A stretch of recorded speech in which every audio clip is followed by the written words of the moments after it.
let's take a look at some of the other championship races on the day, and indeed the handicaps as well. We've got the Triumph to kick off proceedings, sorry, the Albert Bartlett on the same day. We've got the County as well, which is a notoriously difficult handicap to find the winner of.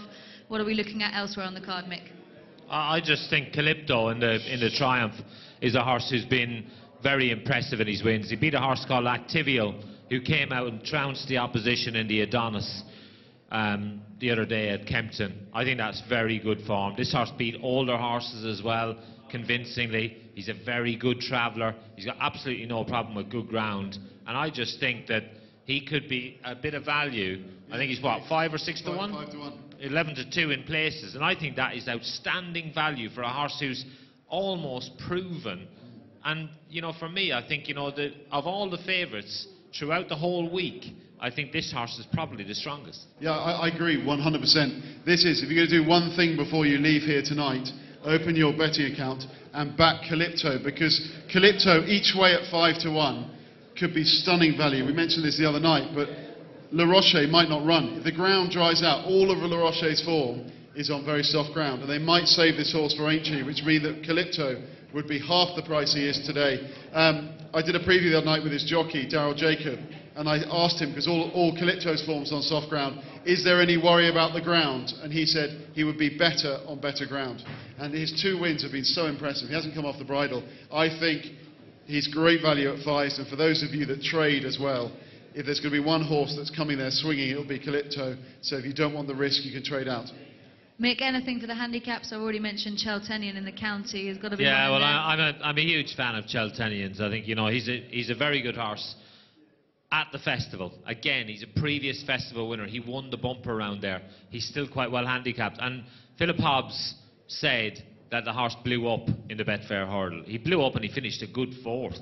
It's not like he blew up and finished 7th or 8th. You know, this is a very smart horse who's got good form at the festival. He won't mind the fact that the ground's drying out.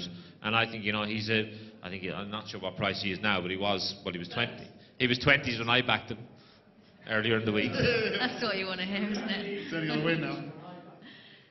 Bill, one for you elsewhere? Yeah, one for every year that you have an Irish banker and it starts to develop around this week and it shortens and shortens and shortens. There's a horse called Briar Hill that Ruby will be riding in the Albert Bartlett that gets shortened every day you wake up and you check the prices. This horse was 5 to 1, 9 to 2, 4 to 1, 7 to 2, 3 to 1, 11 to 4. He's now around the 11 to 4 mark. If there's a horse that we could flag up to you today that could start 5 to 4, 11 to 8, it's this Briar Hill. Ruby, Willie Mullins, Patrick Mullins, they're tipping it up all over Ireland. This will be the Irish banker, and I think he'll win as well. I think that King's Palace will give him a lovely lead the whole way round, and I think that Briar Hill, and that's in the Albert Bartlett on final day, on the Gold Cup day, will be the Irish banker. Yeah, Briar Hill, former winner of the Champion Bumper. He's unbeaten. Tom, anything else for you on the card? Has anybody heard a whisper of Richard Johnson's strongest bet of the meeting? Because I was with him the other night. He comes and rides his mum's pointers on our gallop at home, and he got off, and I said, what's the good one for Cheltenham? And he said, without a shadow of a doubt, Cheltenham. So it's not like he has, I mean, he's not the kind of man who'd go around suggesting to anybody else he fancies anything else, so he's not trying to put us away. But no, joking aside, in isolation where the county is concerned, he had the choice of the Martin Pie, but this looks the right one to go for. But Mick's told you all about him, but 10 to 1, you think he was coming fast and late. And if he blew up in the Betfair hurdle as well after a layoff, you stop and think to yourself, he knows his way around Cheltenham, so 10 to 1 could well be shorter on the day. Again, if you fancy trading, you don't even have to take the risk. There's so many you could give a word for in that, isn't there, in the county? Yeah, there was just one I wanted to put up in the City End this morning in the Martin Pipe Conditionals jockey race. Paul Nicholls' horse, Cad de Burley.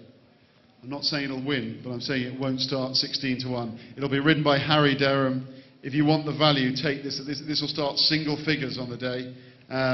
It was second in the Fred Winter last year. Will run its race again this year. Very competitive, but 16 to 1 is huge value still. Best bet of the meeting then, Mick, before we wrap up?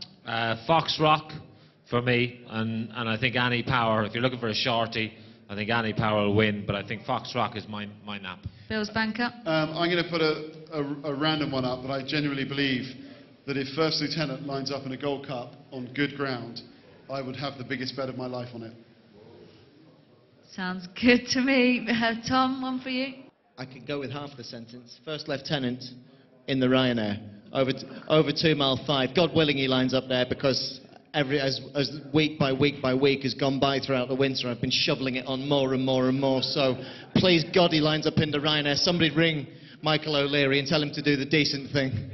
That's why you look like a man under pressure down there, Tom. The beads of sweat suddenly First appear. lieutenant, hopefully he wins somewhere. It's Annie Power and Foxrock for Mick, and that concludes City AM Unibet. What about you, Gina? Come on, we want to give us the winner, Gina. Come on. That's what I'll tell you. Red Sherlock in the Neptune. I saw him down at Pipey's the other day. He's looking in fine form, and I think he's got a really good chance in that. He's out of a fantastic mare called Lady Cricket, who was a top mare for the same connections. And David said he's very similar to her. So if he's got any of her ability, and he's shown he has on the track so far, I think he's the bet of the week for me.